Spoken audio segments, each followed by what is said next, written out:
Ever wonder why black leggings continuously sell out year on year, any brand you look at? Whereas maybe those neon green leggings that you're putting out, that you're so proud of, that you're so excited about, they sell for a while, but they just don't have that hype all year round. That's exactly what we're going to be discussing in today's episode.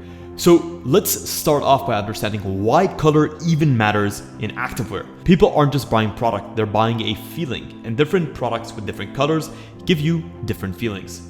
We all know that black is not only safe because it's a very versatile colors, but it gives customers the assurance and the safety. Versus with white, for example, it's a color that's a little bit more risky, it's easier to get dirty, but it also makes customers feel elegant, luxurious. Versus a color like red gets customers feeling energized, a color like blue gets customers feeling calm, and a color like green gets customers feeling a little bit more centered and serene. So each color gives your customer a little bit of a different sensation, and knowing how to tap into that sensation and which sensation you're trying to evoke with a specific color is going to be key towards getting customers to buy that specific product. So when we're thinking about colors, we have a couple of different sets of colors that we can consider. And the first set that you guys have most definitely seen everywhere is what I consider your core color palette. If you go on to Skims, for example, you'll see that Skims will have their core color selection and then they'll have their seasonal color selection. And they're almost placed in two lines. Their core color selection is colors that are available year round and that they stock in high quantities. And you'll notice that they've strategically picked those colors to be as versatile as possible. So core colors in this sense are going to be things like black,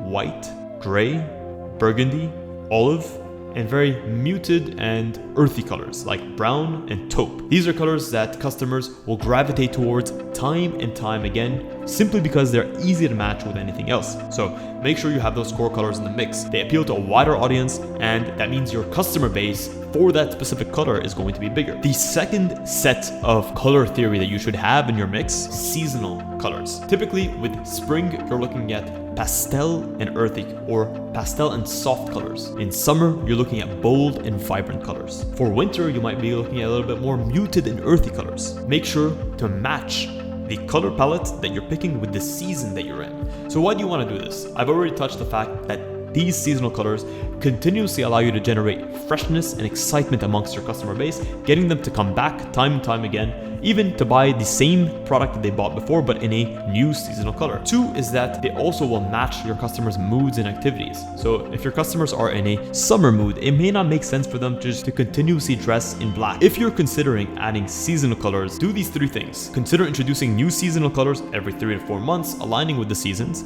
So alongside your core colors, which you might have twice a year, 3 to 4 times a year, allowing you to refresh your product range and to add new products with those seasonal colors as capsules. Two, you want to limited quantities in order to create urgency. This is what Skims does extremely well. And then lastly, make sure that you're always staying up to date, because seasonal colors also change year on year, season to season. What worked well last winter may not work well next winter. So making sure that the seasonal colors are in trend and in line with what people are gravitating towards at that time is going to be key. The last section of colors is what we consider as specialty colors. A specialty color is simply there to get people talking. It might be a print, it might be a type of finish like a metallic finish, it might be a very, very vibrant color like a neon green or a ombre color that goes from neon green to like a dark purple. What this does is it gets people talking, it grabs attention, it gets people wondering, oh, Buff Bunny has done this. Now, it gets people looking at the brand, and when you look at the brand, you engage with the brand. When you engage with the brand, you might purchase.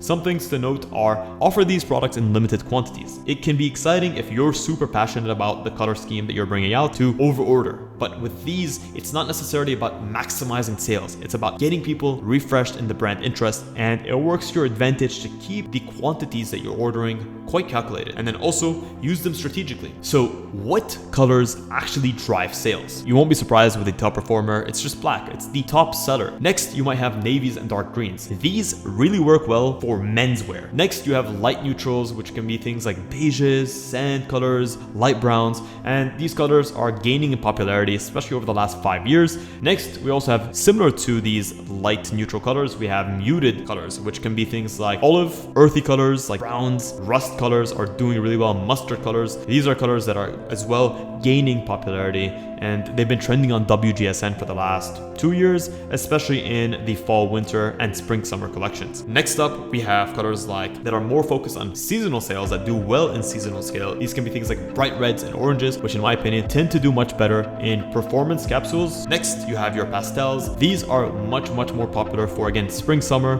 seasons, and they tend to be a little bit more popular for women. My recommendation is add them just to add a touch of freshness, but they're not going to perform as well as blacks. In terms of numbers, a simple strategy that you guys can follow to structure how much of each type of color you buy is simple. If you have your core colors, you have your seasonal colors, and you have your specialty colors, my recommendation, and based on my experience, is 70% of the quantities that you should be ordering should fall within the core color range. So if you're ordering 1,000 units a year, then 700 of those should be in the core color range. Then you have your seasonal colors. Those should be 20% of your overall quantities that are in your inventory. Lastly, your specialty colors should form no more than 10%. Well guys, that's it. That is a wrap on this episode. Let me know if you guys enjoyed this episode, and if you struggled selecting colors for your collections in the past, you can check the link in the description. I offer one-on-one consultation calls every single week. My slots are limited, but if you want us to get on a call and I can look at your next collection and give you specific recommendations in terms of what would work best for the region of the world that you're in and that you're actually targeting, your core customer avatar, and your current product mix, I'd be more than happy to hop on that call with you, give you guys actionable steps and advice. If you guys enjoyed this episode, consider smashing a massive thumbs up. It really helps us out. It keeps us motivated to keep pumping out this content for you. And I say this from the very bottom of my heart. Thank you so much for tuning into this episode of Fit Design TV. Until next week's episode, stay awesome.